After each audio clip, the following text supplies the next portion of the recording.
neste país. Mas, enfim, vamos tratar daquilo que vale a pena, né? O professor Eduardo já está aí, o pessoal está entrando paulatinamente.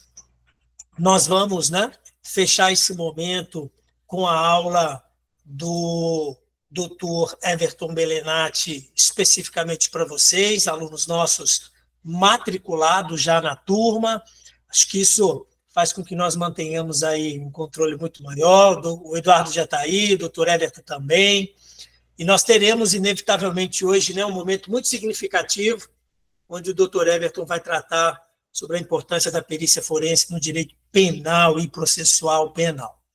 Como eu disse, gente, eu sou o professor Rodrigo, eu sou o diretor-geral aqui da casa, e eu quero abraçá-los mesmo, quero desejar a vocês, né, um percurso extremamente significativo conosco, que o curso possa, de fato, né, alcançar as expectativas. E, antecipadamente, eu estou aqui para poder acolhê-los, né? Externar a nossa gratidão por vocês terem escolhido a Faculdade Novo Oeste para realizar esse curso e colocar toda a nossa infraestrutura, o nosso pessoal de pronto emprego em função de uma experiência valiosa no que tange o processo de aprendizagem de vocês. Vocês estão em mãos espetaculares. Nosso coordenador, o professor Eduardo Carvalho, poxa, dispensa qualquer tipo de apresentação, super profissional, extremamente, né, experiente, e que tem, né, um corpo docente da mesma envergadura, extremamente capaz para dá-los, né, inevitavelmente aquilo que vocês precisam dentro do escopo das ciências forenses. Eu queria pedir, se for possível, viu, gente, para que vocês agora, em um ambiente mais controlado, abram as suas câmeras para a gente se conhecer, para a gente ver o rosto de vocês. Isso é muito importante sempre para o professor, para que nós possamos manter uma interação, né, valiosa.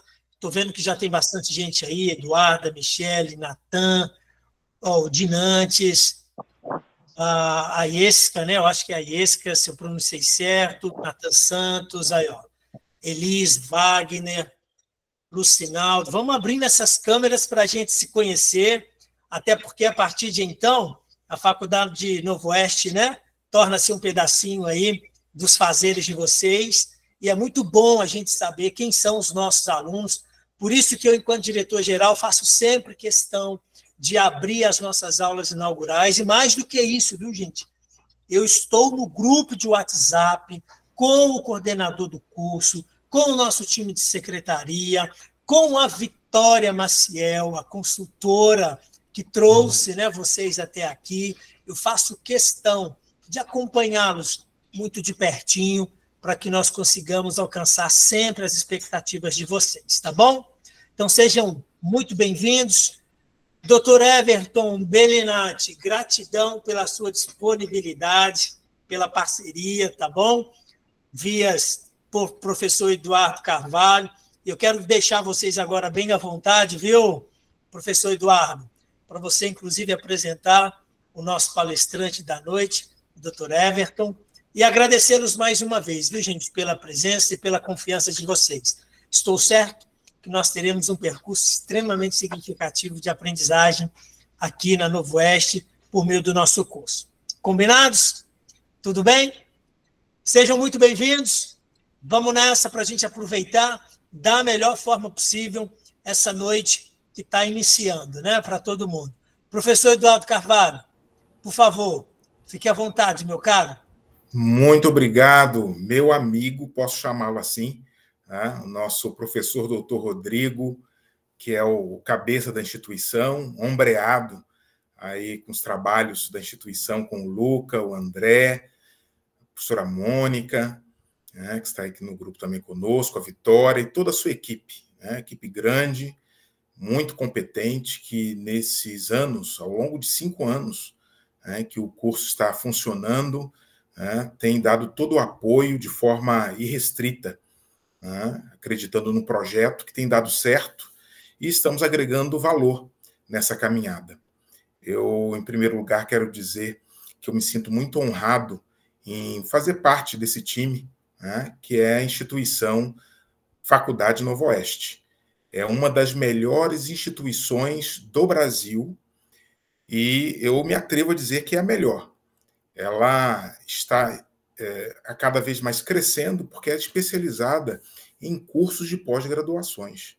Então, ela já tem essa referência consolidada no mercado, é uma instituição de ensino superior, então engloba graduação, pós-graduação, reconhecida, notadamente reconhecida no mercado. Então, poder fazer parte desse grupo, para mim, é uma honra muito grande e eu só tenho a agradecer ao apoio de vocês na pessoa do professor Dr. Rodrigo, na pessoa do Luca, do André, professora Mônica e da Vitória, representando toda a equipe, né, que compõe essa estrutura, essa instituição. Eu quero dar as boas-vindas a cada uma de vocês, do Brasil inteiro, né? Nós temos aí estudantes da pós-graduação, vindos de várias partes do Brasil, e é motivo de muita alegria isso, e demonstra, né, esse alcance, né, irrestrito da instituição, em especial o curso, né, alcançando lugares, né, e lugares do nosso país.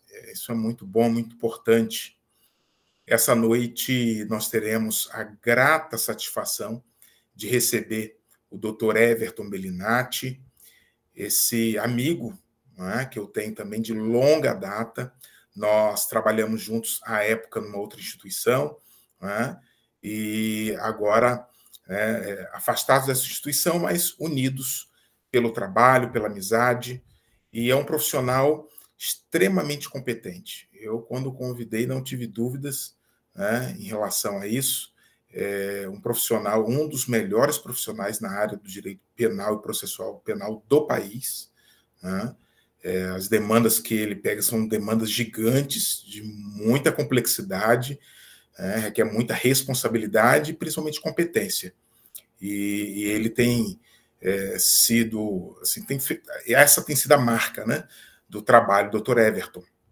O Dr. Everton é advogado criminalista, tem mestrado, é especialista em direito penal e processual penal, ele é professor de graduação e pós-graduação, pertence também aos quadros das comissões da OAB, ele é membro e parecerista do Instituto Brasileiro de Criminalística, membro da Associação Internacional de Direito Penal, foi coordenador do curso de Direito da Uniderp, e então é realmente um cabedal. Eu fiz aqui, Dr. Everton, um resumo. Um resumo. Só um adentro, eu falei para ele, apenas um professor, só isso.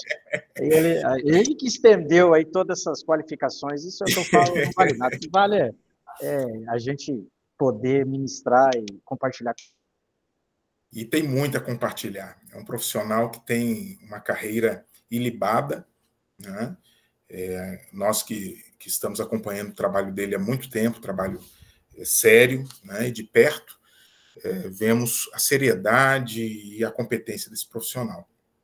Portanto, doutor Everton, fique à vontade, né, dentro do tempo que lhe for adequado, né, e nós abriremos ao final para algumas perguntas, né? Então, eu recomendo que todos vocês possam acompanhar com atenção a explanação do Dr. Everton, né? Vocês podem fazer as perguntas no chat, tá? E fica melhor para a gente controlar, ok? E então eu passo a palavra ao Dr. Everton, fique à vontade, somos todos ouvidos. Primeiramente, como é bom ter amigos, né? Qualificação, e eu não sou muito disso, né? Então, assim, Eduardo, primeiramente, obrigado. Mas, boa noite a todos que estão presentes. Vou fazer os agradecimentos, né? Primeiramente, à Faculdade Novo Oeste. É um prazer imenso. Quando o professor Eduardo, às vezes eu vou falar Dudu aqui, porque a gente tem uma amizade muito, né, muito significativa e, às vezes, as formalidades acabam atrapalhando. Me convidou e eu vi o tema, eu falei, olha, perícia, até eu não sou o cara expert em perícia, óbvio, Mas ele falou, não, mas eu quero que você fale de processo e a importância. Eu falei, a Nova Oeste está no vanguarda, porque ao final eu vou resumir uma frase do que é a importância e vocês vão entender a importância desta pós-graduação. Eu falei, hoje de manhã a gente se encontrou, eu e o Eduardo, eu falei, olha, se eu tivesse tempo, eu faria uma pós-graduação dessa. Então, assim, agradecer o convite à faculdade e externar, né, essa importância desse conhecimento hoje na área jurídica. Agradecer ao professor Rodrigo, né, pelas palavras também, pelo convite. Fica aqui o meu respeito, meu agradecimento, minha admiração por coordenar um curso dessa envergadura.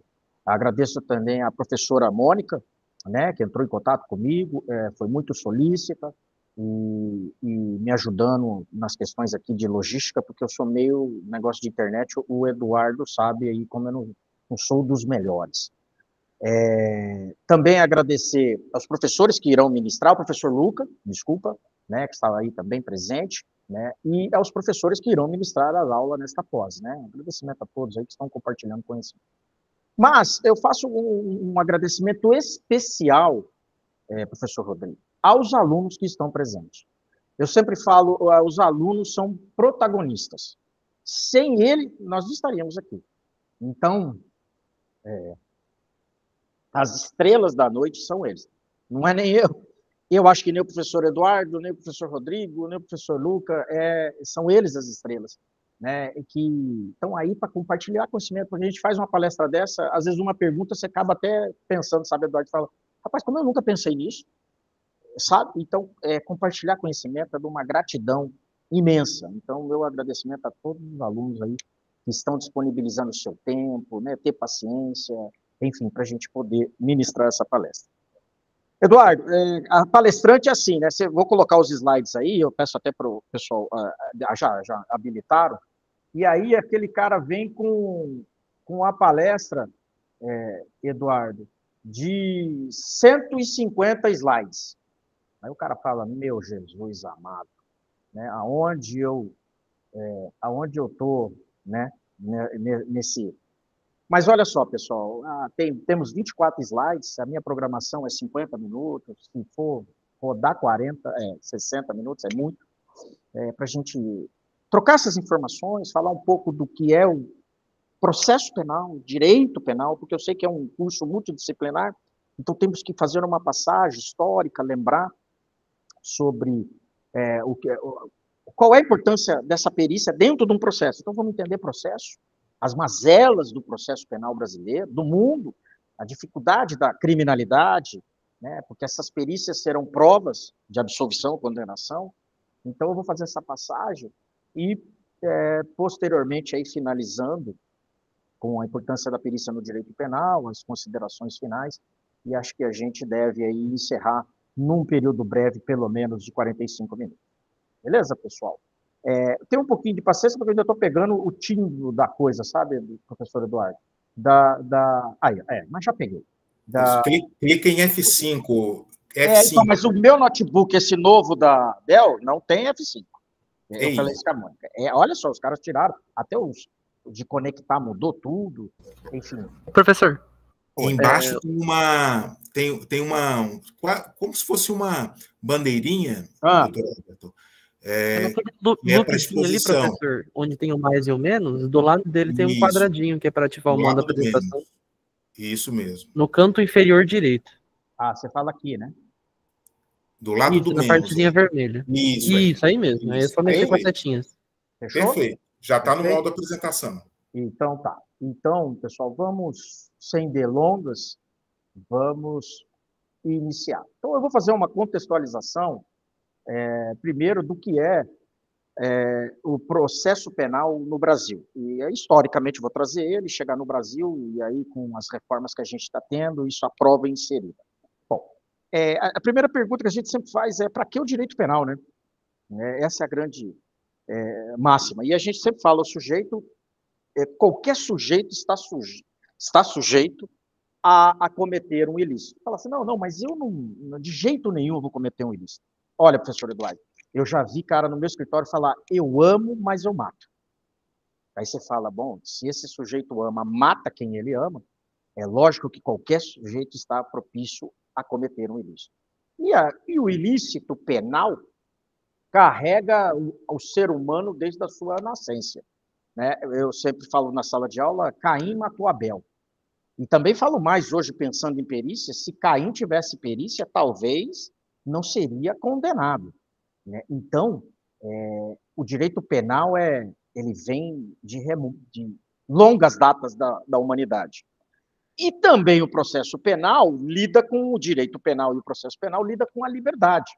E isso, se você for no artigo 5º da Constituição Federal, caput, ele vai falar, explanar, falar todos são iguais perante a lei, sem distinção de qualquer natureza. Ele falar, e aos brasileiros e estrangeiros residentes no Brasil, são invioláveis a vida, ele põe uma vírgula, e a liberdade. Então, quando a gente fala de processo, a gente fala de liberdade, um dos bens mais preciosos, depois da vida que nós temos. Tanto que a humanidade, ao longo da sua história, vem lutando por liberdade. Então, professor, mas não vamos falar de perícia. Sim, mas é uma perícia que condena, às vezes, e uma perícia que absolve. Então, a liberdade que está em julgamento ali. Essa é a grande máxima. Então, temos que pensar num processo assim, historicamente. E ao longo do processo histórico, os processos foram se amoldando, óbvio, né? Tecnologias, conhecimento. E se você for lá atrás na Grécia Antiga, nós tínhamos um sistema acusatório, os tribunais eclesiásticos, as assembleias populares, onde se decidia uma vida. Trazendo mais já para o direito romano, na Roma Antiga, tanto na monarquia como na república, tínhamos já um processo muito mais inquisitivo, até na Grécia era melhor, mais inquisitivo, mais tosco, né? E você vê isso com um julgamento que é memorável, né? A gente falar de Jesus. Aqui na questão religião, mas Pôncio Pilatos lava, deixa a população resolver um processo sumário e uma condenação. Muito interessante, né? Então, ao longo da história, esse processo vem, né, germânico, mas o que interessa muito mais a gente é no período iluminista, e aí a Revolução Francesa. Ali se coloca o processo, e a gente até tem que se perguntar, para que serve o processo? Quando eu falei em direito penal, esse processo aqui servirá para aplicar esse direito material. Não adianta ter no Código Penal, artigo 121, matar alguém, pena de 12 a 30. E esta lei ordinária, esse direito material, essa lei material, ser aplicada aonde? Precisamos de um processo. Precisamos produzir prova. Aonde? Dentro de um processo. E isso é a função do processo. Eu vou dar a definição até daqui a pouco. Mas, ao longo dessa história na Revolução Francesa, a gente começa a ter um processo, hoje o formato. Né? Até indico aqui aos alunos leitura de César e Beccaria. Não é só na área jurídica, não. Serve até como conhecimento. Né? O livro Dos Delitos e das Penas. Muito, vai agregar muito, entender muito hoje a problemática que a gente vive de criminalidade, uma das problemáticas. Né? E esse processo, ele vai, no iluminismo, na Revolução Francesa, destacar já os pontos principais do processo. A figura do juiz, a figura da acusação, do Ministério Público, a quem é primeiramente destinada essa prova, para poder denunciar, iniciar, dar o start da ação penal. E ao destinatário final, que será o juiz, que irá valorar essa prova, né? E a figura da defesa, né? Juntamente com o réu. Então, começa a se ter esse formato. No Brasil, a gente puxando para cá, vamos ter as ordenações filipinas, manuelinas, afonsinas, filipinas e manuelinas, depois o Código Imperial, o Código da República, e em 1941, temos o nosso Código de Processo Penal. Veja, pessoal, é um código, nós estamos falando de praticamente 84 anos. Uma coxa de retalhos com reforma. Arcaico. Ainda com resquícios inquisitivos. E falo mais, é um código que foi copiado na época, 1941. Vamos fazer o recorte da época, estamos falando da Segunda Grande Guerra Mundial, onde na Alemanha o nazismo, na Itália, esse código vem da Itália, o fascismo, e aí hoje essa palavra fascismo aí se tornou, mas não é esse o nosso objetivo, até de forma errônea, e Franco, em Portugal, mas o Brasil copia esse código e traz para cá. né, com as suas já mazelas, de 1941.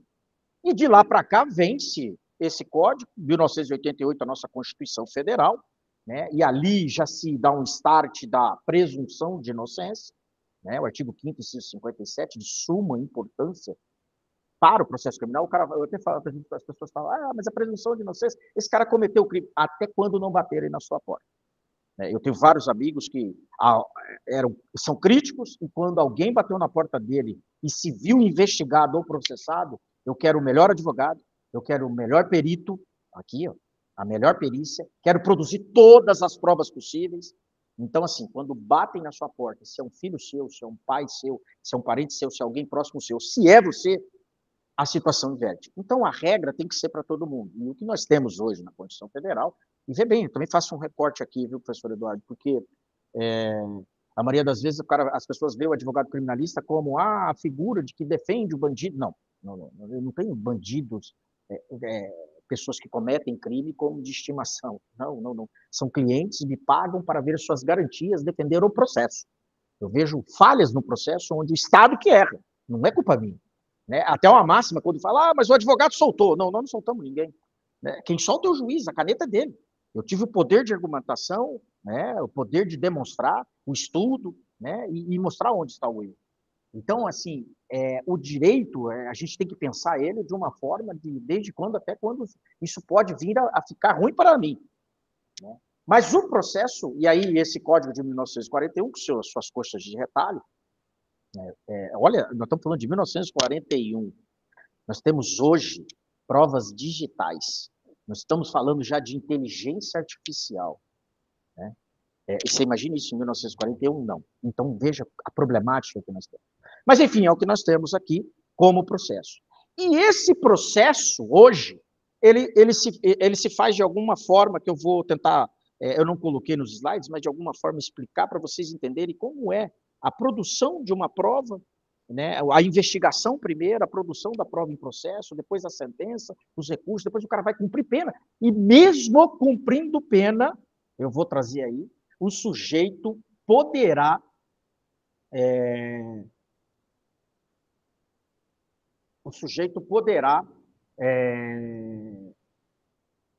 ainda produzir uma prova. Então, constitucionalmente, o direito de produzir prova está especificado tanto no artigo 5º da Constituição Federal, incisos 54 e 55, eu vou fazer uma leitura breve aí, e também nos pactos internacionais que o Brasil é signatário, como o Pacto de São José da Costa Rica. O que eles dizem, resumidamente? O artigo 54 vai falar o direito ao devido processo legal. E o 55 da Constituição Federal, inciso, fala do contraditório e ampla defesa. Quando ele está falando em ampla defesa, ele está te dando o direito a você provar, a produzir prova, a impugnar no processo, certo? E o Pacto São José da Costa Rica vai falar isso, a igualdade de armas na produção da prova. Ou seja, resumindo, o direito à prova. Então, quando a gente fala a importância da perícia, constitucionalmente, já estamos com ela aqui. A importância é muito grande nos direitos essenciais na Constituição Federal. Né? Está ali descrito a ampla defesa, você produzir prova. Então, esse é o primeiro passo que você olha e fala, olha, nós temos um grande direito aqui, uma grande oportunidade de produzir prova. Bom, e aí eu faço um recorte agora de como é o processo, para vocês visualizarem mais ele. Então, nós temos primeiro um crime, um fato, dia, hora, local, temos vestígios, crimes que deixam vestígios, crimes materiais, e o start é dado início ali a uma investigação. Atos de investigação. Há uma grande discussão se, durante o inquérito policial, já se produz prova, ou se é só na produção da prova mesmo, é em juízo. Eu vou explicar isso por quê. Porque atos investigativos, essa prova será destinada, o que se produz de investigação, será destinado ao Ministério Público. E o Ministério Público vai olhar aquilo e olhar e falar, bom, eu vejo indícios de autoria, materialidade, vou denunciar. É a ação penal inicial. Bom, eu entendo os argumentos de parte da doutrina que fala isso, mas eu falo também na fase de investigação, produz-se sim prova. Nós temos as provas cautelares, as irrepetíveis, e essas provas são essenciais. Exemplo, um laudo necroscópico. Né? Morte, a causa morte. Isso vai ser fundamental. E isso não vai se repetir, às vezes, durante o processo. Então, aquele momento ali é uma produção, sim, de prova, eu vejo. Tá? Mas tendo a investigação, que é o objetivo desta investigação policial? Eu sempre falo, é um rostinho, um CPF. Isso quer dizer o quê? Indícios de autoria. Esse sujeito praticou este crime. Ou é o suposto autor do delito. Certo? Porque nós não temos ainda uma condenação transitada e julgada. E a materialidade do crime. Aqui entra a prova. Perícia, testemunha ocular, testemunhas, documentos, enfim. Nós vamos ter um aparato de vestígios, serão reunidos vários indícios, isso vai se constituir uma prova relativa, né? Por quê? Porque todas essas provas, a não ser as irrepetíveis e as cautelares, serão durante o processo, ali depois da investigação, o terceiro item, durante o processo penal, feito agora sim o devido processo legal, o contraditório, a ampla defesa, isso será novamente renovado durante o processo. Veja, ali sim agora a produção da prova. E aí já a segunda pergunta, né? Às vezes a gente questiona, mas então qual é a grande, a sacada do que é o processo? Bom, se você for ter um olhar de dimensão epistêmica do que é o processo, o que nós estaremos fazendo? Isso já lá na investigação também faz, né? Estaremos fazendo a reconstrução dos fatos. Isso é o processo, a reconstrução dele.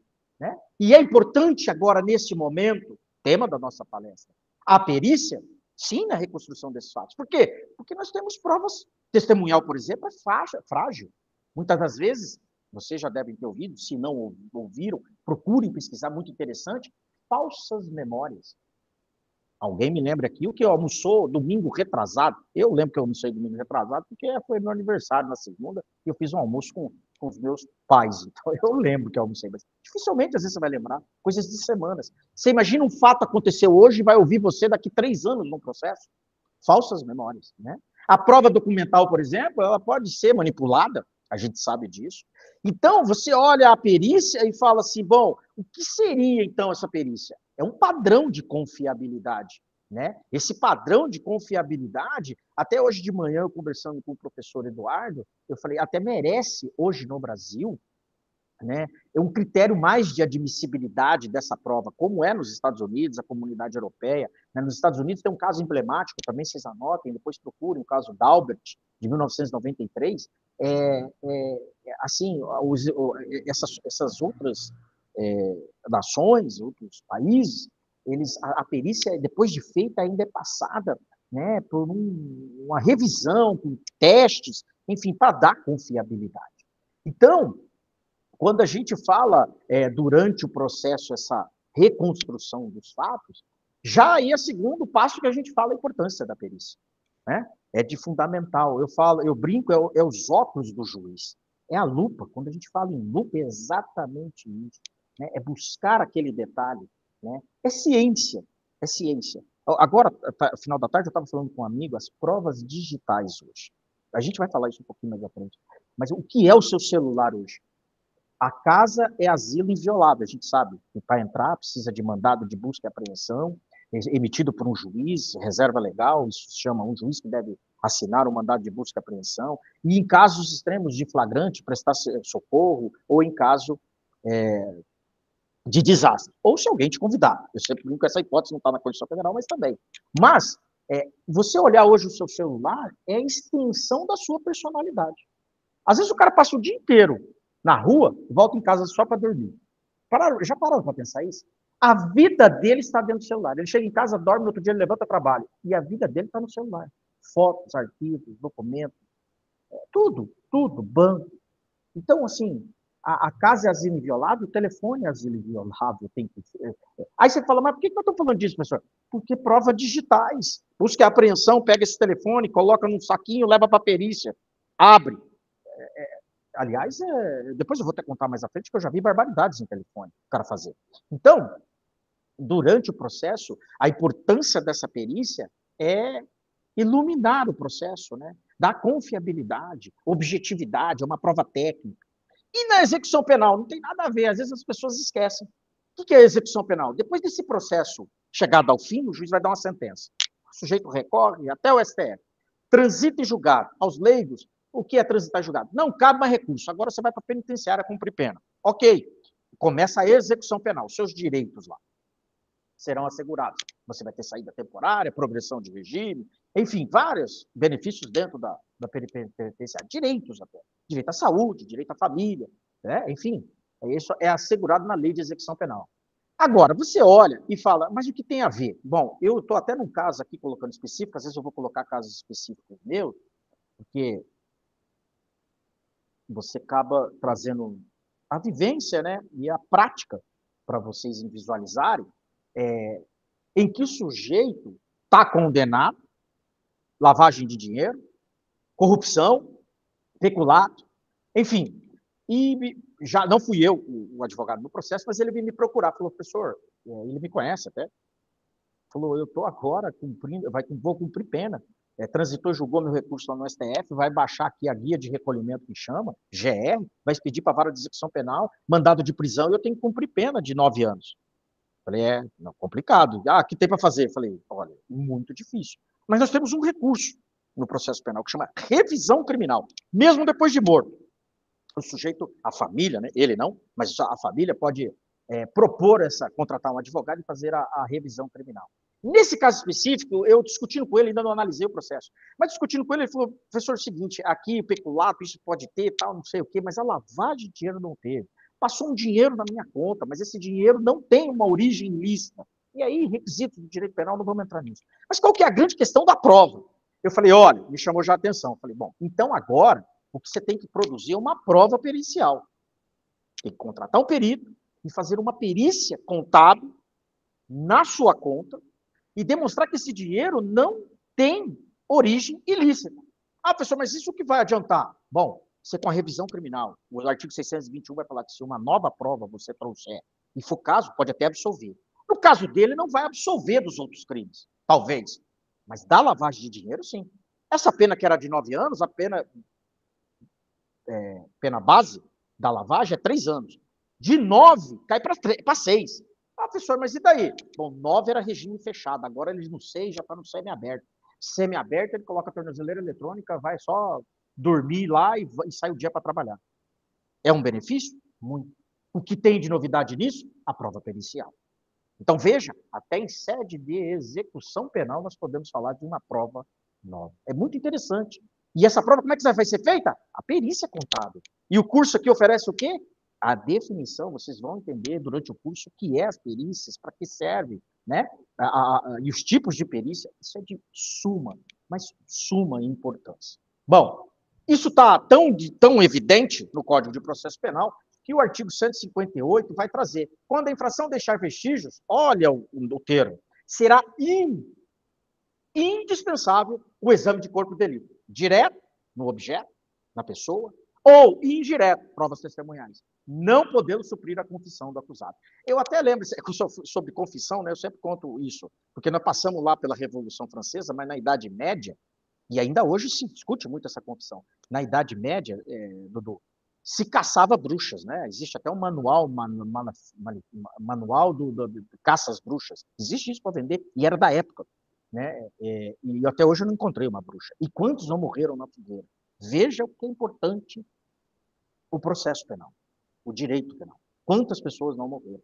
E aí você fala assim, não, mas não era. Lá o processo penal era, eu sempre brinco em sala de aula, a confissão, fala, bom, vamos, a rainha das provas é a confissão. Confessou, não precisamos fazer mais nada. Não, não é. E na Idade Média, a confissão era, bom, vamos ver se ele cometeu ou não o crime. Bom, traz lá 2 bolas de ferro, corrente, amarra no pé, joga dentro do rio. Boiou, ele não é o autor do delito. Se afundar, é ele. Muito prático, né? Torturas, né, em confissão. Aí fala assim, não, mas isso é um dia de hoje, professor. Pô, nós temos leis de tortura. Nós temos agora, recentemente, a lei de crimes de abuso de autoridade. Então, veja o que é uma perícia nesse todo, né, nesse conglomerado de situações que podem acontecer dentro de um processo. Né? E aí, tendo este processo, dando start ali, como a gente falou, a investigação, atos investigatórios, encaminha, o delegado relata, né? E veja, né, processo. Eu sempre falo muito de processo que é a dialética hegeliana. Por quê? Porque o delegado investiga, aí ele relata, certo? Aí o Ministério Público olha aquilo, fala, bom, encontrei indícios de autoria. O que é o indício de autoria? Eu tenho uma fotinha, eu tenho um rosto, eu tenho um CPF. E eu tenho a materialidade do crime. A perícia falou que foi homicídio, assim, não foi suicídio. A importância da perícia. Hoje a gente vê muito aí casos de envenenamento, né? Para se passar como um suicídio, né? E acaba sendo um homicídio. Olha a importância da perícia. E temos que lembrar, uma das primeiras perícias do mundo, né? Aí o professor Eduardo pode falar até melhor que eu, mas né, a autópsia, né? Os egípcios, os romanos já faziam. Então, mas olha só, aí aquele inquérito policial chega para o Ministério Público e fala, bom, eu vi aqui indício de autoria e materialidade, vou denunciar, dá o start à ação penal. Chama a defesa faz, olha, intima-se o réu para ele contratar um advogado e o advogado apresentar uma defesa. Vai eu lá e apresento resposta à acusação, chama, ok? E aí vem o juiz e resume tudo isso. Na verdade, a gente tem aqui uma tese do Ministério Público, nós temos uma antítese com o advogado, né? E nós temos uma síntese do juiz. Isso é processo penal, né? Uma dialética, né, hegeliana, na verdade. Mas, em relação à prova específica, que será agora produzida dentro deste processo, né? Essa prova do processo penal, e aí eu trago um conceito. O que é prova? Né? Prova é tudo aquilo que contribui para a formação do convencimento do magistrado. Eu já paro por aí. Ou seja, o que até nós estamos olhando e vendo? A prova produzida dentro de um processo, ela tem um destinatário. E quem é esse destinatário? O juiz. E aqui eu faço um recorte. A importância da prova feita, mesmo que seja atos investigatórios da delegacia, e depois durante o processo, porque nós temos uma questão da dissonância cognitiva. A primeira impressão é que fica. Então, quando o juiz olha, às vezes, a denúncia, que ele vai dar um despacho que recebo, ele lê lá, o MP está falando isso. Aí ele vai lá e olha a prova no processo. A prova pericial falou que é isso. Praticamente, nós já temos uma pré-condenação. O juiz já fez um juízo de valor. Isso é uma das coisas, hoje, um dos temas mais complexos de se discutir, né? Que é a dissonância cognitiva. Aquilo que eu já olhei, já me contaminou, eu já tenho um pré-julgamento, um pré-juízo para o acusado, e depois vem a defesa. Porque depois a defesa vai falar e vai falar, não, mas está falando já, não. O MP falou que é isso. Né? E aqui a perícia também já falou que é isso. Então, veja, e aí a produção da perícia, às vezes, pela defesa, né? Contrapor, impugnar, apresentar quesitos, apresentar uma outra perícia, a importância disso no processo, para você tentar tirar essa dissonância cognitiva que o juiz está falando. Então, prova é tudo daquilo que irá ser destinado ao convencimento de um magistrado. A perícia em específica, que é a palestra nossa, e eu não vou adentrar em outras, né, outras formas de provas, né, porque a gente tem um arcabouço de provas no processo penal. Nós temos a prova pericial, é o primeiro capítulo, título 2 do Código de Processo Penal e o primeiro capítulo. Depois nós temos interrogatório, nós temos confissão, nós temos documentos, nós temos indícios, nós temos busca e apreensão, reconstituição. Então, enfim, assim, a gente tem vários tipos de prova no processo penal. Sem falar aquelas cautelares, né, interceptações telefônicas, quebra de sigilo bancário, né, hoje, dados do telefone, né, então a extração de dados no telefone, a gente vai ver isso, a dificuldade, a importância de uma perícia bem feita. Então, eu não vou me ater mais à prova pericial especificadamente. Ela é considerada uma fonte de prova, tá, pessoal? Isso a título de natureza jurídica, entendemos ela como uma fonte, né? Ou seja, você busca lá os vestígios e coloca aqui para materializar, ela virar uma prova, né?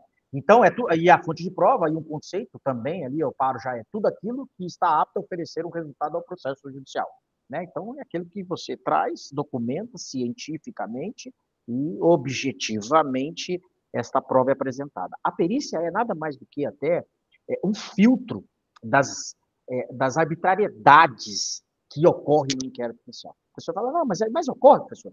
Eu até brinquei hoje à tarde com o professor, de manhã, desculpa, com o professor Eduardo, ele participou de um podcast da universidade, e aí eu falei, olha, é difícil quando você chega na delegacia, professor Eduardo, e encontra o delegado, alguns aqui não vão lembrar, mas talvez outros possam lembrar, o Chico Anísio tinha um personagem que era o delegado Matoso, e o cabo Hamilton, depois vocês olham na internet. E aí você falar que aquilo ali não vai ter erro naquela investigação, depois vocês olham e falam, é uma analogia, mas se você olhar aquilo e falar, existe isso, como que não existe uma investigação que não possa errar?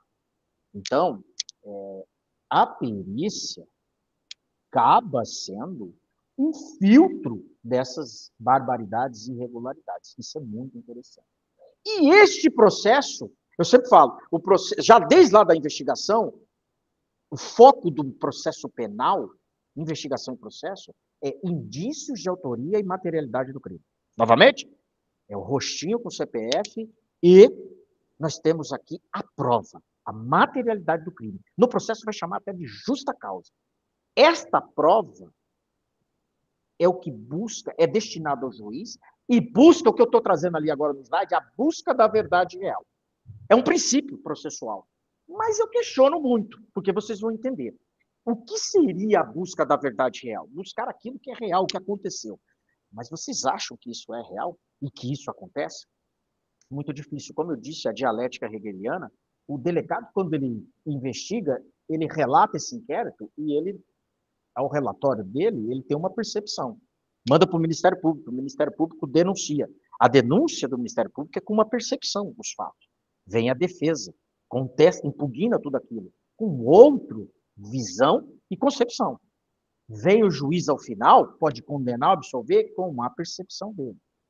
Ou seja, nós não temos uma busca da verdade real. Até porque, às vezes, o cara é denunciado, cometeu um crime e é absolvido por falta de provas, por indúbio pro réu, pela dúvida. Ou é denunciado, não cometeu o crime e é condenado. As injustiças que nós temos no judiciário. Então, quando eu coloco busca da verdade real, quando vocês forem ler isso nos manuais, estudar sobre perícia, a busca da verdade real, tenha isso muito mais como uma busca da verdade processual. A busca da verdade do processo. O processo vai dizer a sua verdade. Às vezes, ele não vai ser justo. E direito e justiça não andam junto. Né? Eu sempre falo também isso. Às vezes, mas ele foi absolvido e cometeu crime. Pois é, mas não se tinha provas. Enfim, é o que posso se fazer. Agora, eu não posso, sem provas, condenar. Então, nós estamos voltando lá na idade medieval. Correto?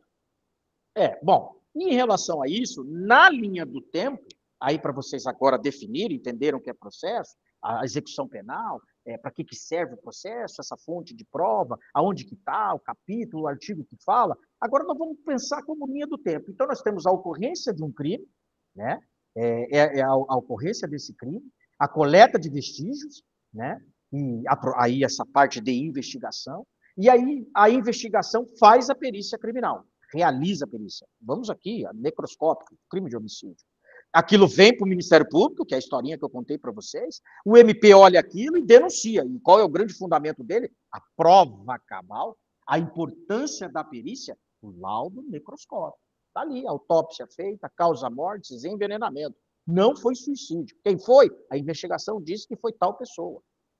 Bom, durante o processo, impugna-se essa prova. Enfim, aí a defesa vai fazer o seu contraditório, produzir outras provas. Está falando que foi ele, mas não pode ter sido ingerido erroneamente ou acidentalmente este crime ter acontecido? Não sei, é uma interrogação. E, ao final, é destinado essa prova. Quem? Ao juiz. Julgamento. Agora é o momento de fazer a valoração. Absolvo ou eu condeno. Então, veja, né, a grande questão da prova é que eu fico olhando, e hoje, assim, eu no meu escritório não trabalho sem perícia, praticamente, até o doutor Eduardo falou aí, agradeço, mas há grandes processos de repercussão, mas não é essa só a questão. Independente se seja um processo grande ou pequeno, a defesa tem que ser sempre impecável, técnica e objetiva. Eu brigo isso com meus alunos. Sejam técnicos. Para ser técnico tem que estudar muito, muito. Vocês estão fazendo uma pós-graduação, ninguém faz uma pós-graduação que não quer estudar. Estudar é tudo, é o caminho, é o que vai te tirar da diferença dos outros. Então, se você olhar a perícia, eu fico olhando ela hoje, né, porque meus processos eu trabalho com muita perícia. Agora mesmo, a gente fez 3 perícias assim, impecáveis, processo com prerrogativa de função, a pessoa que responde em outros tribunais, e a gente tem um cliente que responde no STJ, lá no tribunal, como o ex-presidente está respondendo no STF, eu tenho um cliente que responde no STJ, e fizemos uma 3 perícias de quebra de cadeia de custódia, que daqui a pouco eu vou falar, fizemos uma perícia contábil sobre lavagem de dinheiro, e fizemos uma perícia de licitação para demonstrar que a licitação estava correta. Então, assim, a importância disso para absolvição e condenação é de suma importância. Ou seja, sem perícia, eu fico olhando hoje, os processos ficam com ilações, trabalha-se muito com presunção, as denúncias, e eu vejo que presunção não se presume no direito penal. Direito penal não existe os termos, pode ser que seja ele, talvez seja ele, presume-se, se usou isso, o Ministério Público usar esse tipo de argumento, não, direito penal é certeza, foi ele, prova tal. Né? Então, e os estigmas sociais, isso eu não vou nem falar, porque se a gente for na penitenciária aqui, eu que frequento, né, eu não gosto de ir muito, mas tem que ir, você tem um padrão, cor, sexo, idade, escolaridade, poder econômico, nós temos uma faixa. Isso é estigma social. E não estou falando que não são culpados, é outra coisa. Então, a perícia, por exemplo, no caso de droga, se não tem uma perícia para realizar qual é o tipo e a quantidade, qualidade e quantidade da droga, o tipo dela, você não pode haver condenação. Né? Então, e aí parte-se até de condenações injustas. Né? Ou seja, acaba sendo uma barreira objetiva à perícia. Eu vejo ela como isso. Um filtro de contenção punitiva. Essa é a grande verdade. Perícia hoje é um filtro de contenção punitiva. Anotem isso. É muito importante, porque é isso que vai fazer a diferença, às vezes, dentro de um processo. Bom, a perícia, já no direito processual, que a gente vem comentando, a gente tem tanto na fase investigativa, como eu disse, e a fase judicial. Mas a pergunta é, qual é o valor probatório desta perícia? Isso quer dizer o estandarte probatório. Isso quer dizer também o nível de certeza, né? A probabilidade dessa perícia estar falando certo, confiável, técnico, objetivo. É isso, porque nós temos isso. Até por que eu estou falando isso? Porque não existe requisitos de prova tarifada. O que é prova tarifada? É aquilo que você dá um valor. Então, por exemplo, nós temos no artigo 155, parágrafo único, ele vai falar que, em relação à pessoa, tem que resolver-se lá no cível. Isso é uma prova tarifada. Resolveu lá, aqui não vai ficar se discutindo. Entendeu? Em relação à pessoa. Agora, a perícia, eu não posso falar que ela tem um valor absoluto, é até engraçado, sabia? Se você parar para pensar, você fala, não, mas então a perícia falou, porque a ciência está certo, correto, acabou. Olha só que engraçado, porque se você fala isso, né, esse valor probatório absoluto, você está falando, bom, o perito se tornou um juiz, porque ele falou, acabou, está condenado.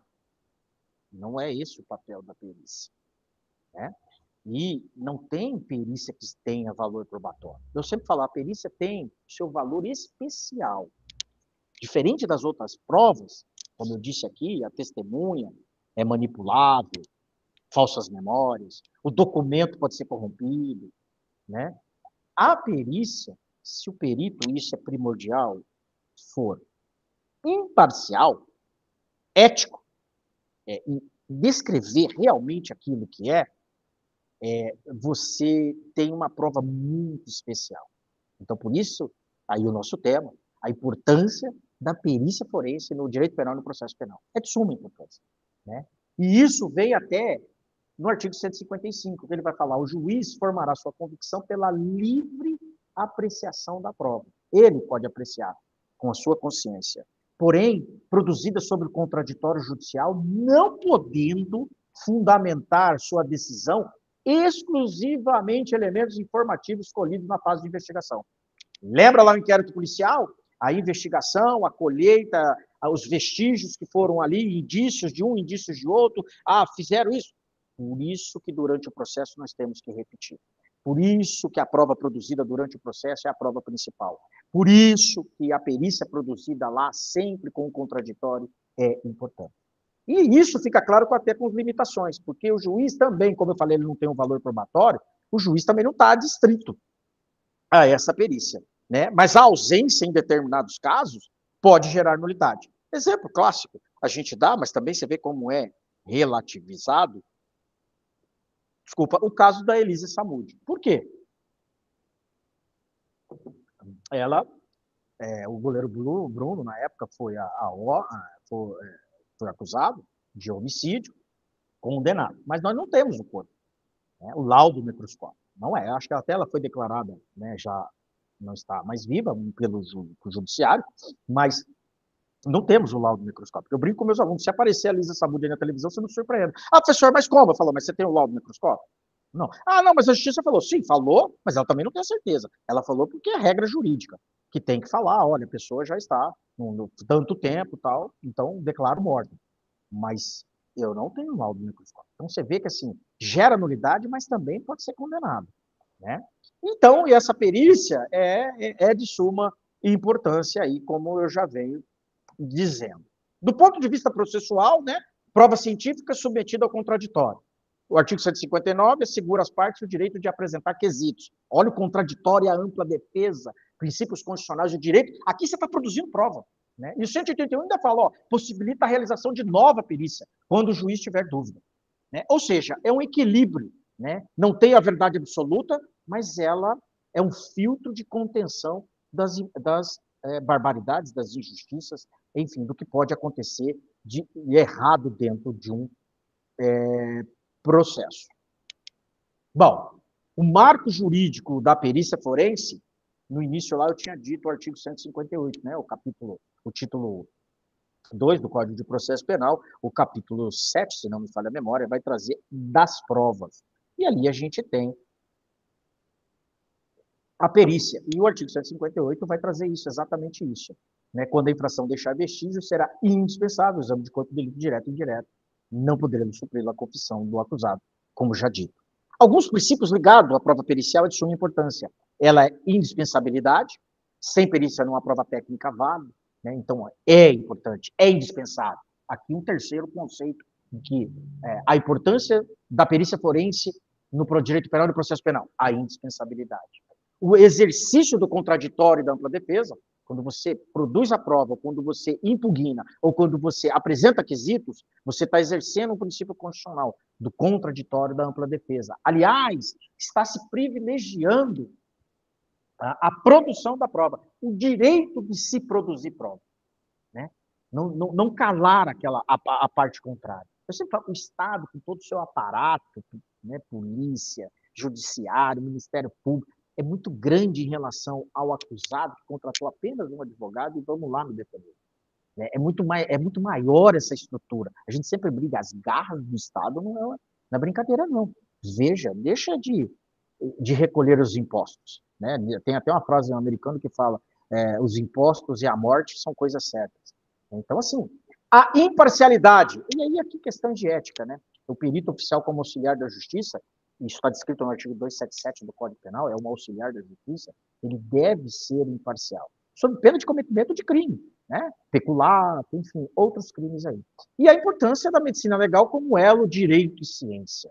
Eu sempre falo, né? O direito sem a ciência é capenga, precisa de bengala. Né? É necessário a ciência estar dentro hoje do direito, mais do que nunca. Com o mundo digital, então, não dá mais para falar. E aí eu vou fazer uma crítica no final, né, que são as considerações, a dificuldade que vive a polícia em todos os estados, né, em relação a produzir essa prova pericial.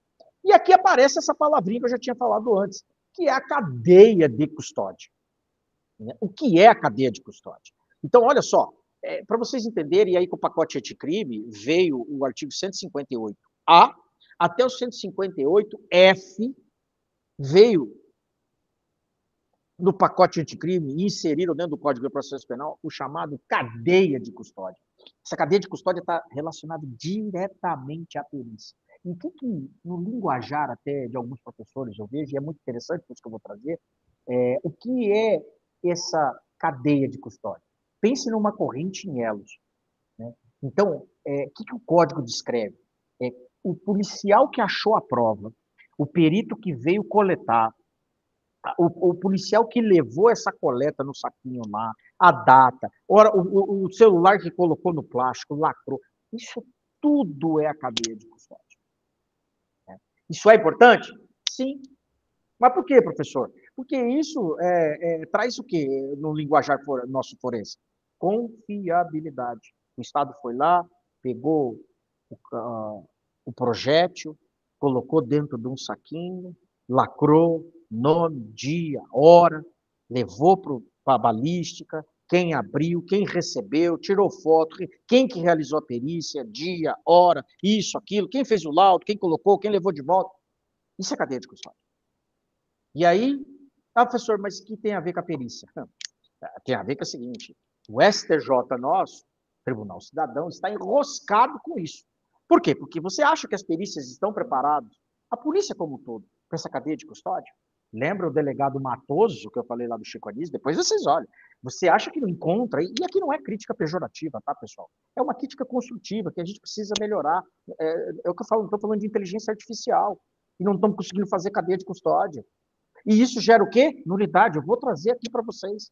Gera nulidade no processo. Aí você vê aquela grande operação, quebrou a cadeia de custódia. Eu estou numa, agora recebi, até foi bom lembrar, recebi hoje de manhã, lá no podcast, eu estava com o professor Eduardo, uma operação que veio de Recife, a gente acabou anulando o juiz que decretou lá a busca e apreensão aqui, no Mato Grosso do Sul, acabamos anulando no STJ e anulou tudo aqui. O cara vai ser absolvido. Se cometeu o crime, não é eu que tenho que fazer juízo de valor. Mas anulou tudo.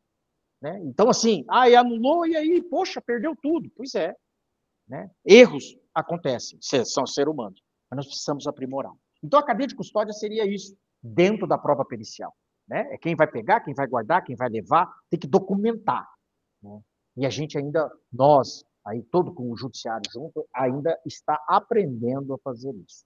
Já no direito penal, vou trazer só alguns exemplos para a gente exemplificar a importância dessas perícias no direito penal puro, no direito material, Código Penal, crime. Então, se você pega nos crimes patrimoniais, o furto qualificado por arrombamento exige laudo para comprovar esse arrombamento.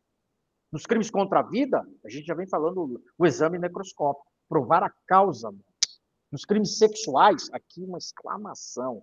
Né? Eu tenho até atuações bastante, não é um tipo de crime que eu atuava, mas eu tive algumas decisões inéditas e choveu, e eu vejo hoje muito disso, crimes sexuais, e a falta de laudo pericial, né? Ou laudo pericial. E aí você fala assim, não, mas é importante o laudo pericial? Pois é, num crime sexual, aqui o valor probatório, o valor da palavra da vítima tem um valor probatório alto. Ela ir lá na delegacia falar que em tal dia ocorreu, o crime é bom, tem valor probatório, estandarte probatório muito alto. Pois é. Mas, e aí faz-se depois dias laudo nela, perícia, não encontra vestígios, lesões, nada. O que nós temos aqui? Palavra da vítima, e aí o réu vai lá agora e vai falar o quê? Não fui eu. Ele vai negar. Nós temos aí um dilema processual, palavra da vítima e palavra do réu. Só isso. Porque geralmente esses crimes são cometidos às escuras. Olha que interrogação com o processo, né? E aí lembra de dissonância cognitiva? Você imagina o juiz pega lá um processo, não tem laudo, não tem nada, não tem testemunha, só palavra da vítima. Uma menina de 10 anos falou que tal cara estuprou ela. Aí o juiz tem uma filha de 10 anos. Ele olha, primeira impressão dele é o quê? O cara fez isso? Eu tenho uma filha de 10 anos em casa, vamos condenar. Veja a importância das perícias. Assim, indescritíveis. Né? Nos crimes cibernéticos, isso hoje prova digital, assim, não dá para... Aonde será o limite? E eu vejo um campo, um nicho de mercado, que não tem fim. Agora eu estou conversando no telefone, antes aqui de entrar na aula, de uma matéria que saiu aí em um determinado jornal, e aí virou um auê dentro da internet, dentro do Instagram de uma determinada pessoa. Aí vamos ter que entrar, eu quero fazer um boletim de ocorrência, quero uma ação civil. E a primeira coisa agora, vamos contratar uma perícia, documentar isso. Provas digitais. Crimes cibernéticos. Agora, estou falando. Está até me mandando mensagem aqui, ainda que a gente não terminou de conversar. E nos crimes ambientais, nós estamos tendo um evento em Belém. Né? O meio ambiente é os olhos, a mina dos olhos de ouro, né, do mundo. Então, assim, a extensão disso, a contaminação, a poluição, isso tudo vai ser mensurado, quantificado dentro de uma perícia. Então, assim, eu vejo isso hoje assim, também como um nicho de mercado que assim, não tem dimensão. Tá? Aqui eu vou trazer agora algumas decisões, acho que são 3, 4, para a gente ter um olhar aí mais do que é né? Então, você veja, ó, a extração inadequada de dados resulta na quebra de cadeia de custódia. O que foi aqui? Ó? A falta de procedimento para garantir a idoneidade e integridade dos dados extraídos do celular. A metodologia. Como é que foi tirado esses dados do seu celular? Isso é prova pericial. Né? Quinta turma do STJ não aceita como provas prints de celular extraídos sem metodologia. Olha aí. Né? Então, eu já vi, eu vi um podcast até, na verdade, assim, rapidinho, o cara comentando, porque eu não assisti, mas eu vi ele só comentando, que o cara tirou de uma determinada marca de telefone as conversas de WhatsApp, mudou tudo e colocou dentro do telefone de novo. Eu fiquei olhando e falei, não acredito nisso. Eu até ia depois conversar com os peritos. Você vê? Então, assim, a polícia pegou o telefone do cara. Me dá aí sua senha, entra. Você está conversando com quem? Produz a prova desse jeito. Não. Temos que ter uma metodologia. Então, a perícia é muito importante para ter confiabilidade. Porque senão se torna, você depois contrata um perito, impugna e se torna inconclusivo. E aí a gente vai chegar nesse princípio. Aí você traz as dúvidas do processo, eu sempre falo isso para os meus alunos, você não fica atrás de correr, de absolver o sujeito. Esses processos têm tanta barbaridade, tanta arbitrariedade e tantos erros, às vezes na produção de uma prova, que se você só trouxer a dúvida, o juiz vai julgar indúbio, você já deve ter escutado isso, pro réu. Na dúvida, eu vou absolver. Porque vocês fizeram uma bagunça aqui no processo. Você entende? Então, assim, às vezes eu não fico correndo atrás de absolvição, eu tenho que absolver. Não, eu olho aquilo e falo, que absurdo, olha isso que absurdo. Contrata o perito, vamos impugnar aqui, impugnou, acabou. Não tem prova mais. Tudo aqui está impugnado. O juiz tem que ter dúvida, não é possível. Né? Homem vira réu após ter a saliva coletada em lata de cerveja. Olha como é que se desvenda um crime. DNA. Né? Isso está interdisciplinarmente, as ciências forenses com o direito, óbvio, né? É muito importante dentro de um processo, regula a admissibilidade da prova, a sua valoração. Biologia, biomedicina, também contribuem com DNA, toxicologia. Enfermagem, coleta de vestígios de vítimas de violência. Contabilidade, casos de corrupção e lavagem. Veja aí, a gente está tendo aí agora o negócio de uma grande facção envolvida com as Big Techs, né?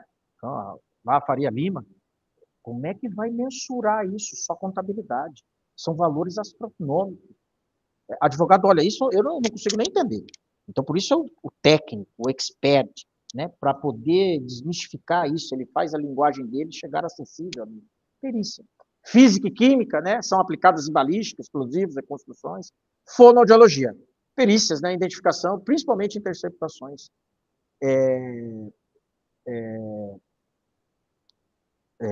Como é que fala?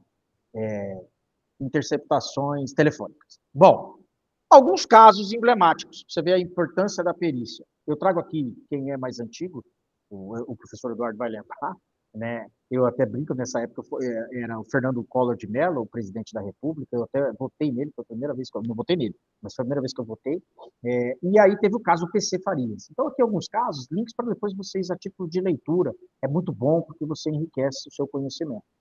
Aqui o legista depois contestou, aonde era um homicídio, um suicídio, se chegou à conclusão que talvez seria, porque até hoje também não acharam, que seria uma execução.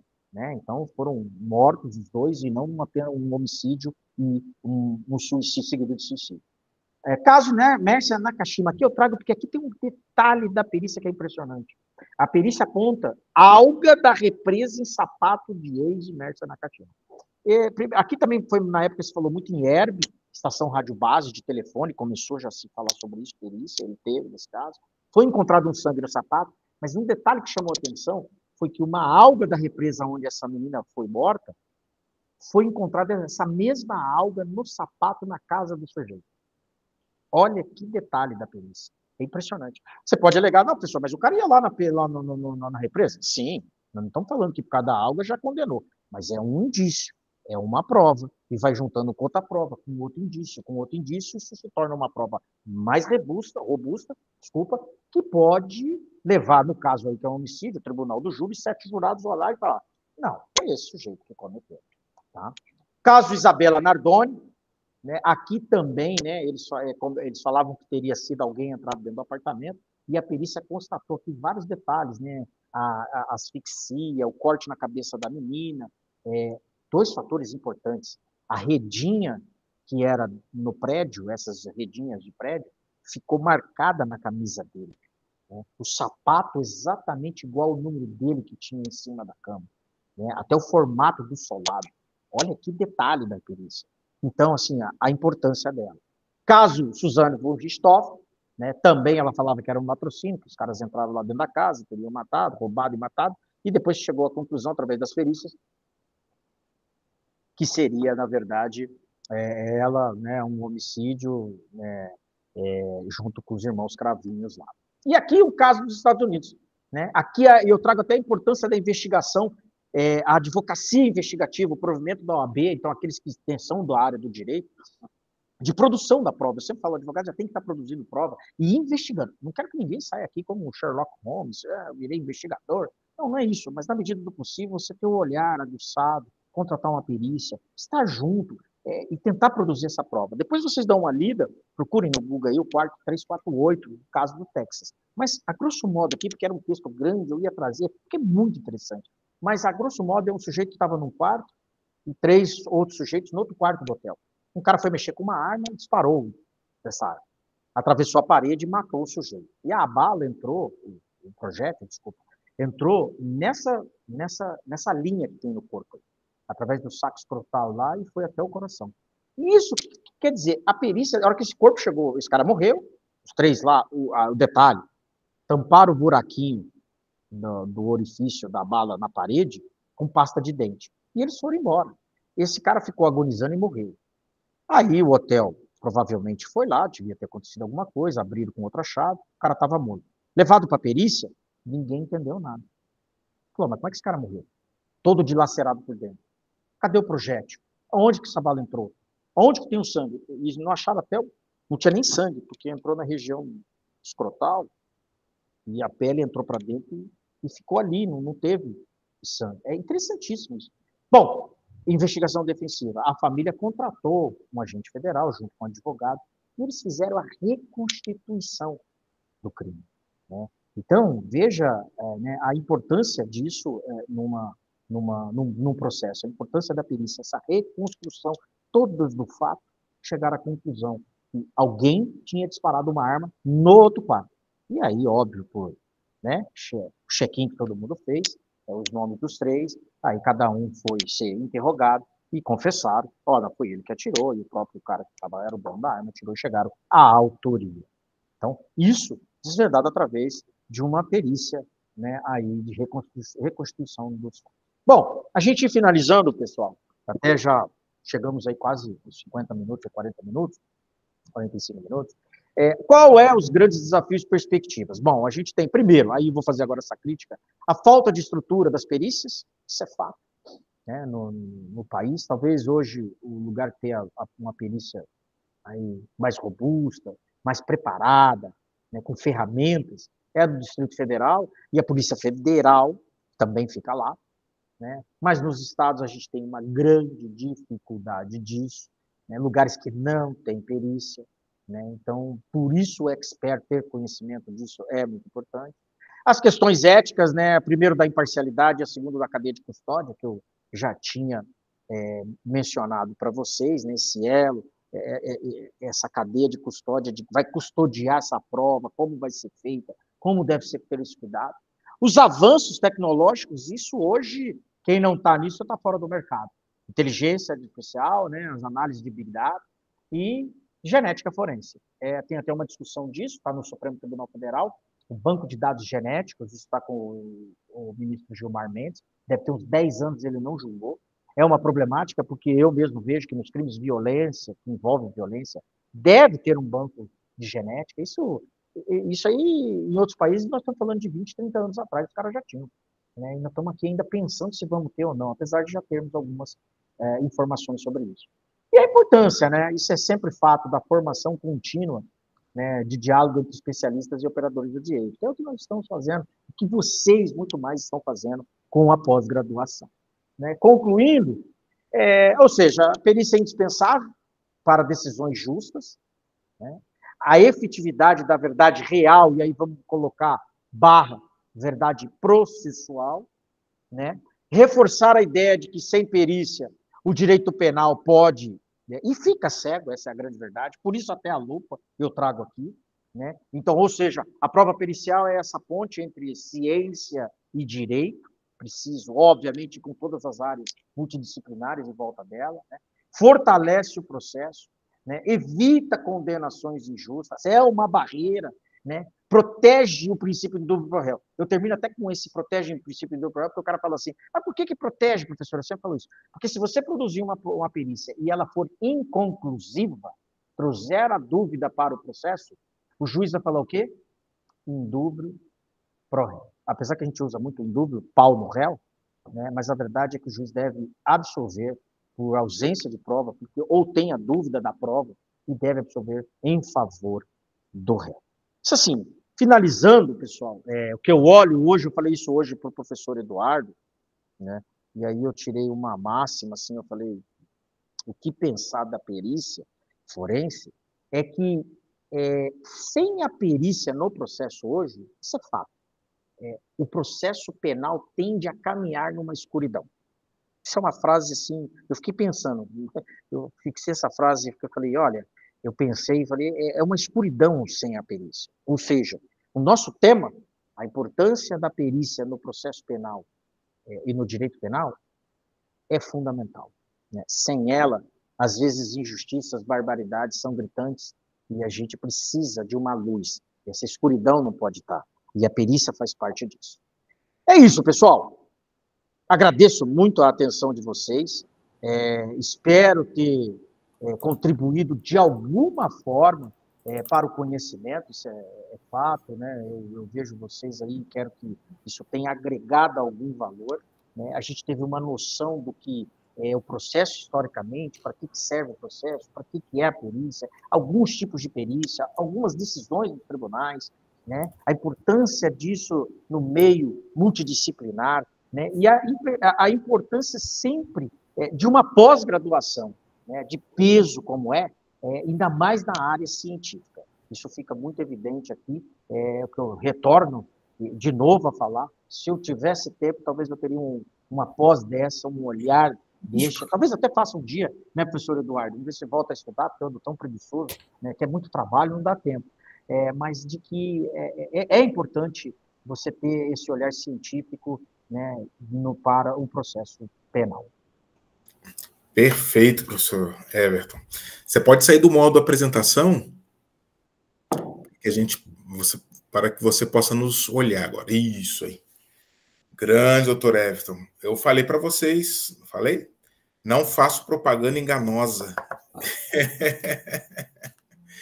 Muito, muito obrigado, doutor Everton. Foi de grande valia, alto nível, e é assim que nós vamos caminhar durante todo o curso. Eu pedi para vocês elaborarem as perguntas aqui, né? A Elis Braga está perguntando se eu também estarei na pós. Sim, com um módulo de medicina legal. Tá? No caso do professor Everton, ele é o nosso convidado. Tá? Eu estou fazendo uma parte aqui. Quer saber de medicina legal? Professor Eduardo, isso é craque. É craque. Eu não posso nem falar nada porque eu sou amigo. Então, né, mas ela fala, não, mas é o melhor do Brasil. Isso aí é fato. Sabe tudo. Tudo. Desvendar um crime. Se quer desvendar um crime? Professor Eduardo Carvalho. Fazemos o que podemos, né? Como diz aí fora. Então, professor Everton, enquanto os alunos estão pensando ainda nas perguntas, sua fala foi cirúrgica. E eu me fez lembrar, ativou a minha memória em relação ao livro que nós lemos, né? Livro de cabeceira, de leitura obrigatória no direito, que é o livro do Michel Foucault, Vigiar e Punir. Né? Vigiar e Punir, sempre indico. Quando você falou, né, da Idade Medieval, né, e me fez lembrar que no primeiro capítulo do livro ele inaugura, né, justamente com a pena na época. Né? O indivíduo pagava com o próprio corpo. Sim. Então ele tinha os braços, as pernas amarrados, né, atrelados aos cavalos, e eram tensionados, eram puxados de uma tal forma que os membros eram desarticulados e muitas das vezes arrancados. Né? Então, hoje, com vamos dizer assim, a modernidade, se é que podemos dizer, comparado, obviamente, à idade medieval, né? O indivíduo ele não paga mais com o corpo, é com o tempo, sim, mas por conta da forma em que aquele indivíduo ele era levado até ali, era levado sem provas, somente com uma testemunha, com um falso testemunho, né? O indivíduo ele era levado à morte, né? E aí o professor falou, né, também, que um ponto que eu destaquei, desse valor probatório privilegiado que a perícia tem. Né? Sim, valor especial, né, Eduardo? Exatamente. Estandarte probatório. É muito importante isso aí. É o que o professor falou, né? Dentre as várias modalidades de prova, né, testemunhal, né, e outras, a perícia, o valor probatório pericial, ele, em algumas situações, eu diria até em várias situações, ele prevalece, sim, sobre essas outras provas. Né? Eduardo, ele vai ser a luz, é ele exatamente a luz. Ele vai confirmar, ele vai dar confiabilidade ao magistrado, que vai olhar e vai falar, não, eu vou me apegar a isso aqui, porque eu vou fundamentar, eu estou com a consciência, convicto que foi o cara que cometeu o crime. É exatamente isso que precisa. Uhum. E um outro ponto extremamente importante que você colocou, que é a questão da função preventiva dos erros judiciários. Né? Sim, então, é o filtro, né? É o filtro, exatamente. A perícia ela é bem feita, o laudo é bem redigido, né? A parte técnica ela é alcançada com excelência, com cuidado, então ela pode fazer com que o inocente vá para a cadeia e sim, garantir que uma pessoa realmente culpada, né, ela pague pelo seu crime. Não tem nada melhor do que você olhar uma investigação e, às vezes, uma prova pericial e aquele cara que é o suspeito olhar e aí com a prova pericial falar, não é ele. Isso é justiça. Isso é investigação séria. Isso é prova pericial. Né? Isso é muito importante. Até agora ninguém elaborou nenhuma pergunta. Mas está todo mundo já cansado, né, professor Eduardo? A gente entende. É uma aula magna. Ainda temos aí uma pós-graduação a longo tempo, muitas aulas, muito conhecimento. Enfim, hoje é só essa aula inaugural. Eu fico lisonjeado, estou lisonjeado de poder compartilhar um pouco do meu conhecimento, né, com os alunos, de ter a paciência de escutar a gente. É o que eu falo, é horário, final de tarde, sexta-feira. Né? Até quando começou a perícia, começou a aula, naquele outro link lá, quase que eu falei, professor Eduardo, boletim de ocorrência e vamos atrás de quem está à toa, que está para fazer isso. Né? Eu até falei para o professor Eduardo, depois a gente conversando no Zap aqui antes do outro link, eu falei, sexta-feira o cara vem de estar num bar, tomando uma cerveja gelada, né, se divertindo, está propício a fazer coisas ruins. Né? Então, assim, por isso que tem que privilegiar, por isso que tem que enaltecer as pessoas que estão aqui, os alunos, porque é o que eu falo, a paciência deles de escutar a gente e compartilhar esse conhecimento. Perfeito. Professor Everton, de antemão, eu quero agradecer, né? Tem um aluno aqui agradecendo, Lucinaldo. Obrigado. Né?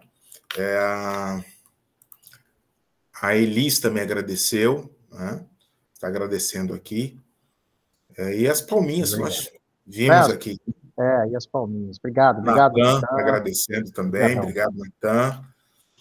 Isso aí é uma palhinha do que vocês terão durante esses meses, né? Sou enfermeira, e a aula começou a abrir a visão sobre a perícia. Olha que legal. Que bom. Obrigado, Raíssa. Parabéns, obrigado, Raíssa. É exatamente isso, né? É uma aula inaugural para abrir, ver o que vocês verão durante a perícia, durante o curso sobre ciências forenses, que é um leque multidisciplinar. Isso é maravilhoso. Podem ter certeza. Obrigado. Obrigado. Professor, o senhor fique à vontade, né? Se quiser conhecer, eu vou conversar com eles mais um pouco. Então tá. Né, a respeito do curso, da grade do curso. Tá. Né? Professor. Mas em nome da instituição eu quero externar mais uma vez o agradecimento, a sua disponibilidade, que eu sei que a sua vida é muito corrida, né? E você está dedicando um pouquinho do seu tempo.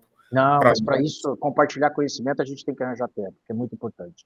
Obrigado novamente a todos aí presentes e obrigado à instituição por ter me cedido esse espaço, me ter convidado para essa mini aula aí, a gente, um breve aí, conhecimento. Obrigado, professor Eduardo. Vou me retirar, porque eu ainda tenho um outro compromisso. Obrigadão. Joia. Um abraço, pessoal. Tudo de bom para você. Igualmente. Tchau, tchau. Vocês permaneçam na sala, vamos conversar um pouquinho ainda, né, acerca do curso. Nossa aula regular, ela vai ter início no próximo mês, nos dias 26 e 27 de setembro. Então, vocês já deixem anotado, agendado, tá? Sexta-feira à noite, sábado, período matutino e vespertino, ok? Vocês terão aula com o professor especialista, Dr. Jackson Yamashita. Ele é advogado, civilista, ele é psicólogo também. Então, vocês vão ter o privilégio de estar com o professor Jackson já, né, no dia 26 e 27, com o módulo de Direito Civil. Então, isso é importante, né? Obviamente que não vai ser tratado todo o direito civil, mas aquilo que disser respeito à perícia, tá? Então, o curso é voltado tanto para a criminalística quanto para a parte civil. Então, vocês também poderão atuar, e principalmente atuar na parte civil. A parte criminal, ela vai ficar destinada a concurso e, em algumas situações especiais, quando o local não tiver perito, vocês poderão ser nomeados pelo juiz ou pela autoridade, né, investigativa, para realizar uma demanda específica criminal, tá ok? Então, o Dr. Jackson Yamashita vai trabalhar com vocês o direito civil em setembro e, em outubro, ele vai trabalhar o direito processual civil. Em novembro, vocês terão o Dr. José Roberto Rodrigues da Rosa, trabalhando o direito penal, e em dezembro ele volta para trabalhar o direito processual penal. Então, da mesma forma, no que concerne a perícia dentro do Instituto do Direito Penal, tá? E Processual Penal. E aí, em fevereiro, nós retornamos e segue com a grade, tá? Essa grade ela vai estar disponível, se já não estiver no portal de vocês. Se não estiver, um pouquinho de paciência, que a equipe já está providenciando para subir o cronograma para vocês, tá? E ali vocês poderão acompanhar. Qualquer dúvida que vocês tenham, estarei à disposição de vocês. Vocês podem fazer essas perguntas para mim no grupo mesmo, sem problema, porque nós compartilhamos até um problema que possa ser comum, né?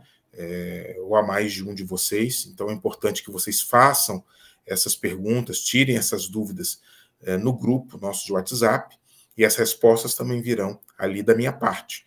Muitas das vezes, a dúvida é em relação a financeiro ou algo administrativo, então nós vamos dar o encaminhamento.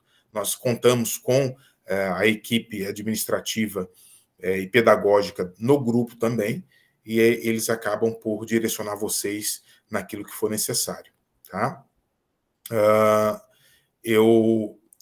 De acordo com cada professor, eu vou estar apresentando esses professores, estarei entrando em sala às sextas-feiras para apresentar, e deixo vocês à vontade com o professor, tá? Mas é importante que vocês tenham esse material antecipado, os professores já estão orientados nesse sentido, com base no material, é um material complementar, então vocês têm que ter essa consciência de que é um material complementar, que a apresentação dele, ele pode disponibilizar para vocês, tá? Mas que vocês receberão um material adicional para fazer essa leitura antes, durante ou depois das aulas, tá? Então, isso é muito importante.